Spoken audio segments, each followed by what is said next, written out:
So warm.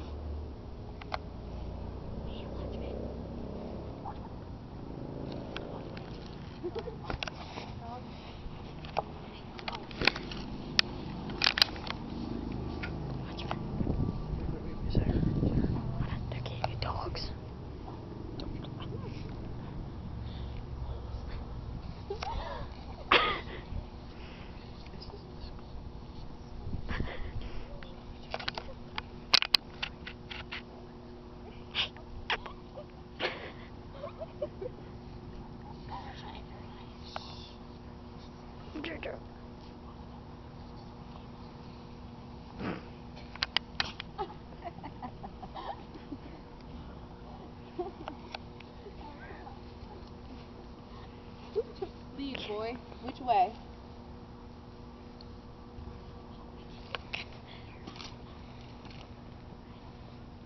Yes, yeah, noise, then I be breeze, oh happy dagger. This is thy spaceship, let rest and let me die.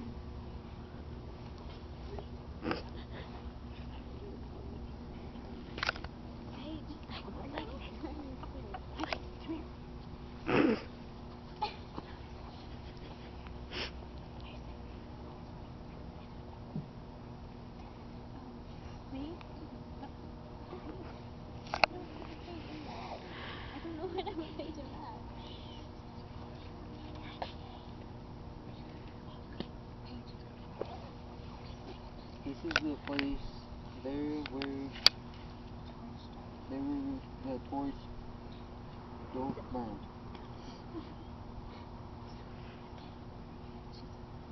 The ground is bloody. Search about the churchyard. Go, some of you, where you find a tatch.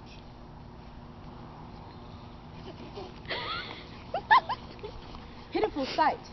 Here lies the county slain, and Juliet bleeding, warm and newly dead. Who here hath lain these 2 days buried?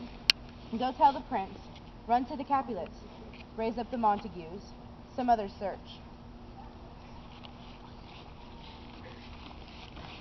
We see the ground whereon these woes do lie, but the true ground of all these hideous woes we cannot without circumstance describe.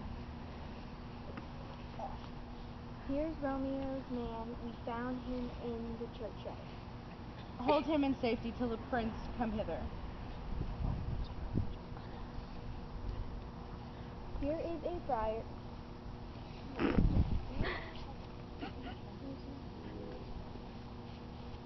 Tremble, thighs, and weep. We took his mattock and this bay from him, as he was coming from the churchyard aside. A great suspicion. Stay the friar too. Prince. Okay. What misadventure is so clearly up that calls our person from our morning rest?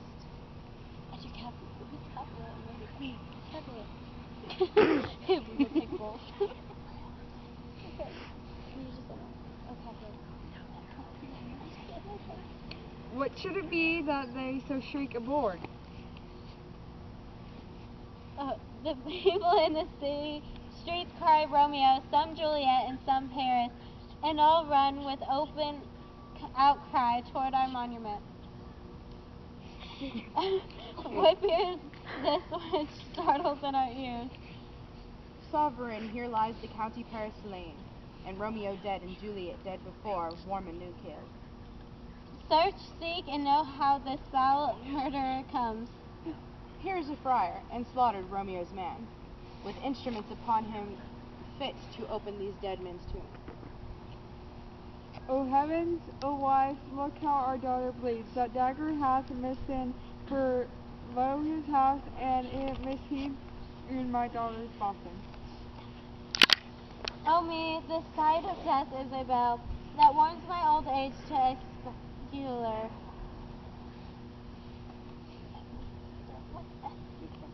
Come unto you, for thou art early up to see thy son, and here now early down. Alas, my liege, my wife is dead tonight. Grief of my son's exile hath stopped her breath. What further woe conspires against mine age? Look, and thou shalt see. O thou untaught, what matters in is this to press before thy father to your grave? Seal us the mouth of outrage for a while, till we can clear these villages and know their spring, their head, their true descent. And then will I be general of your woes, and lead even to death. Meantime, forbear, and let mischief be slain to a patience. Bring forth the patriots of suspicion.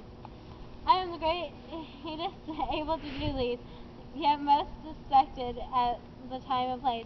Thus make against me for this direful murder. And here I stand both to impeach and purge, self-condemn and self-excuse. Then say at once that thou dost know in this. I will be brave for my short dated breath. It is not so long as it is tedious tale. Romeo there dead was husband to that Juliet. She there dead, that Romeo's faithful wife. I married them. Their stolen marriage day was Tybalt's doomsday, whose ultimately death banished the new bridegroom from the city, for whom and not for Tybalt Juliet pined. You to remove the siege of grief from her, betrothed and would have married her perforce to empty Paris. Then comes she to me, and with wild looks bids me deserve so me, to rid her from this second marriage, or in my soul never she kill herself. Then I gave her, or her to by my art, as a sleeping potion which so took effect, as I intended, for it brought on her the form of death. Meantime I wrote to Romeo that he should hither come at this dire night to help take her from her borrowed grave, being the time the potion's course should cease. But he which bore my letter, Friar John, was stayed by ancient and yesternight returned my letter back. Then all alone at the prefixed hour of her waking came I to take her from her kindred folk, meaning to keep her closely at my cell till I eventually could send to Romeo. But when I came, some minute ere that time of her waking, here ultimate lay noble Paris and true Romeo dead. She waked, and I entreated her come forth and bear this work of heaven with patience. But then a noise did scare me from the tomb. She too desperate would not go with me, but as it seems did violence to on herself. All this I know, and to the marriage her nurse is privy, and ought in the life I miscarried by my fault. Let my old life be sacrificed, come hour before his time, unto the rigor of service law. We will not know me for a holy man. Where Romeo's man, what can he say in this?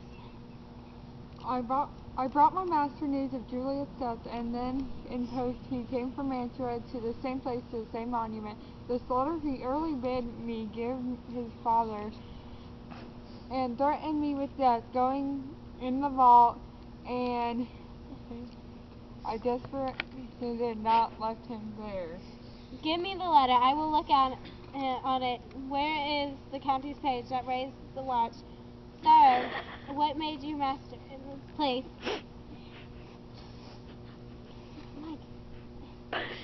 He came with flowers. He came with flowers to stretch his lady's grave, and did me stand alone, and so I did. And out comes one with light to upon. Oh, there's him. And by my master drew on him.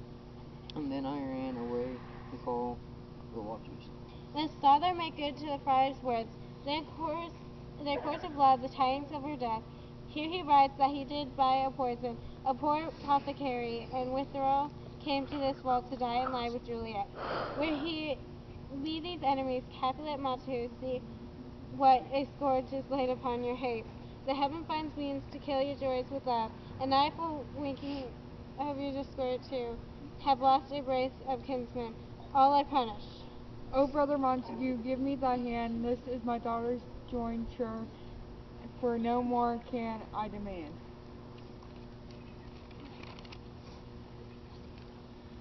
But I can give thee more, for I will raise her statue to pure gold, that whiles Verona by that name is known, they shall no figure at such rate to be set as that of true and faithful Juliet. As such shall Romeo's by his lady's life, poor sacrifices of our enemy. A gloomy peace this morning with it brings. The sun for sorrow will not show its head. Go hence to have more talk with these sad things. Come, some shall be pardoned and some punished, for never was a story of more woe than this of Juliet and her Romeo.